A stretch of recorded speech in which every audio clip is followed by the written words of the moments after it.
Hello everyone, my name is Sudip. Last ২ বছর ধরে আমি ব্যাঙ্গালোরে আছি। তো আমার ব্যাঙ্গালোরে বহু ধরনের অভিজ্ঞতা হয়েছে, তার মধ্যে একটা হরেবল অভিজ্ঞতা হচ্ছে যে ওয়াটার ক্রাইসিস ব্যাঙ্গালোরের। তো লাস্ট গত ৮ মাস ধরে এখানে কোনো বৃষ্টি হচ্ছে না। এটা একটা সমস্যা। তো বৃষ্টি হচ্ছে না এখানে। তো বৃষ্টি না হওয়ার জন্য কি কি সমস্যা হচ্ছে, মানুষজন কেমন আছে এখানে, তো কি ধরনের পরিস্থিতি ক্রিয়েট হচ্ছে, তো আমাকে বহুজন আমার বাড়ির ওই দিক থেকে সবাই জিজ্ঞাসা করে। তো আমি ভাবলাম একটা ভিডিও বানাই, সবার জন্য সুবিধা হবে বুঝতে জিনিসটা। তো উম, বৃষ্টি তো হচ্ছে না। তো আমি অ্যাকচুয়ালি একটু আগে মানে বিভিন্ন ধরনের ওয়েবসাইট থেকে বা বিভিন্ন চ্যাট জিপিটি বা গুগল জেমিনাই থেকে কিছু ডেটা আমি কালেক্ট করেছি। তার মধ্যে একটা মেন আমি যেটা শক হয়ে গেলাম যে পার ডে ব্যাঙ্গালোরে 2000 থেকে অ্যাপ্রক্স 3000 মিলিয়ন লিটার জলের দরকার, রিকোয়ারমেন্ট। বাট সেখানে এখন যেটা অ্যাভেলেবেল আছে, যেটা বিভিন্ন কোম্পানি বা বিভিন্ন ওয়াটার কোম্পানি বা যে সমস্ত ওয়াটার সাপ্লাই যে সমস্ত কোম্পানিগুলো আছে, তারা মোটামুটি 1000 থেকে 1000 to 1500 million litre per day max there provide করতে পারছে। তো এই যে শর্টেজটা হচ্ছে, এই শর্টেজটার যে এফেক্ট, সেটা তো মানুষজনের উপর পড়বেই। তো আমাদের এখানে বিভিন্ন ধরনের ইন্ডাস্ট্রিয়াল এরিয়া আছে, Peenya industrial area, Bommanahalli industrial area. তো ওখানে যে সমস্ত ওয়াটার রিলেটেড, বেশিরভাগ যে ইন্ডাস্ট্রিয়াল এরিয়া মানে ওয়াটার ওয়াটার তো লাগবেই। আর সেই সমস্ত ওয়াটার তো বেশিরভাগ ক্ষেত্রে সিচুয়েশন কি হয়, মাটির নিচে থেকে যে পাম্পের মাধ্যমে তোলা হয়, ওটাই সাধারণ হয়। বাট এখানে তো ওয়াটার ক্রাইসিস এত হয়ে গেছে, ওয়াটার লেভেল এত নিচে চলে গেছে, ওর মাটি ওয়াটার তো তুলতে পারছে না। তো বিভিন্ন জায়গা থেকে বড় বড় যে ট্যাঙ্কারগুলো আসে, ওখান থেকে জল আনাতে হচ্ছে। এবার সেই পরিমাণে ট্যাঙ্কারগুলোরও জলের প্রাইস প্রচুর পরিমাণে বেড়ে গেছে। যেই পরিমাণে রিকোয়ারমেন্ট, সেই পরিমাণে রিকোয়ারমেন্টটাই তো তারা ফুলফিল করতে পারছে না। আর এখানে কাবেরী ওয়াটার বলে একটা কর্পোরেশনের ইয়ে আছে। তো ওখান থেকে কাবেরী ওয়াটার তো একটা প্রতিনিয়ত ওটা কন্টিনিউ প্রতি সপ্তাহে 3 দিন করে আসে আমাদের এখানে। বাট ওখানকার যে অ্যাভেলেবিলিটিটা ওটাও কমে গেছে। জলের যে ফোর্স সেটা অনেক কম, কারণ ক্রাইসিস তো সব জায়গায়, পুরো ব্যাঙ্গালোর জুড়ে ক্রাইসিস। এটা তো এমন নয় যে পার্টিকুলার একটা রিজন বেসে হচ্ছে, পুরো ব্যাঙ্গালোর জুড়ে এই ক্রাইসিসটা হচ্ছে। উপরন্তু ওটাতে একটা ফ্যাক্টর।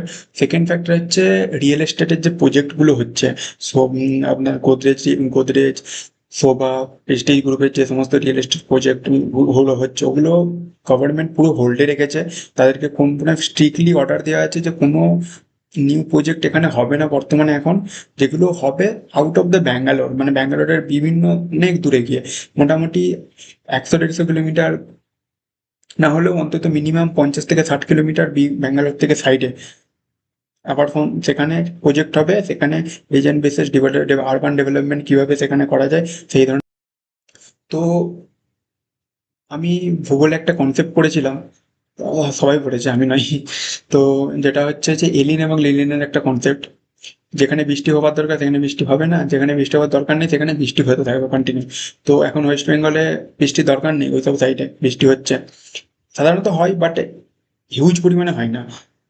তো বাট আমাদের এখানে Bangalore is only famous for the weather. But এখানকার ওয়েদার এমন হয়ে গেছে এখন 40 থেকে 42 ডিগ্রি তাপমাত্রা দিনের বেলায় কন্টিনিউ। লাস্ট 1-1.5 মাস 2 মাস ধরে এই চলছে। বিভৎস গরম, হরেবল সিচুয়েশন, মানুষজন বাইরে বেরোতে পারছে না। যে সমস্ত ইভি গাড়িগুলো আছে সেগুলো তো তবুও একটু আধটু, মানে ইভি বাসগুলো যেগুলো আছে সেগুলো ট্রাভেল করলে তবুও একটু রিলিফ পাওয়া যায়। বাট তাছাড়া যে সমস্ত বাসগুলো আছে, তাতে তুমি যদি ট্রাভেল করো তোমার অবস্থা খুব খারাপ হয়ে যাবে, ওটা একটা বিষয়।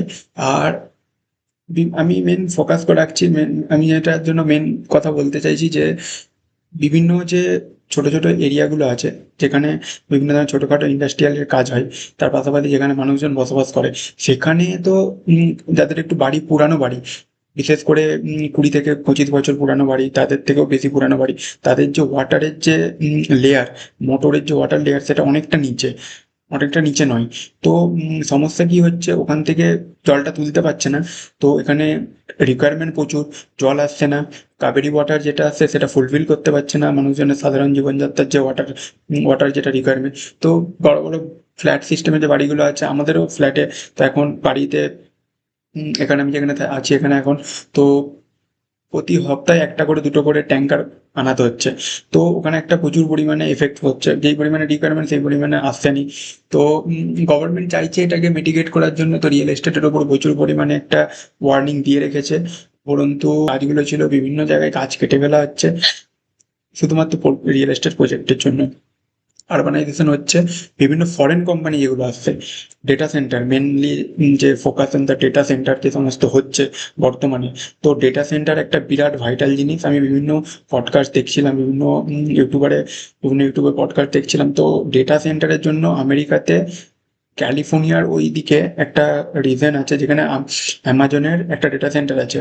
তো সমস্যাটা কি হয়েছে, ওখানে ডেটা সেন্টার তো আছে, প্রথমের দিকে কোনো সমস্যা হয়নি, but long period long period ওখানে যে সমস্ত পাশাপাশি যে সমস্ত মানুষজন বসবাস করতো, তাদের যে ওয়াটার আসতো পুরো আয়রনে ভর্তি, কোনো ওয়াটারটা ইউজ করতে পারতো না। তো ডেটা সেন্টারে যেখানে থাকে সেখানে প্রচুর পরিমাণে জলের রিকোয়ারমেন্ট থাকে ওটাকে ঠান্ডা করার জন্য, কুল করার জন্য। যে সেন্টারে যে বিভিন্ন ধরনের মেশিনগুলো থাকে ওগুলোকে কুল করার জন্য।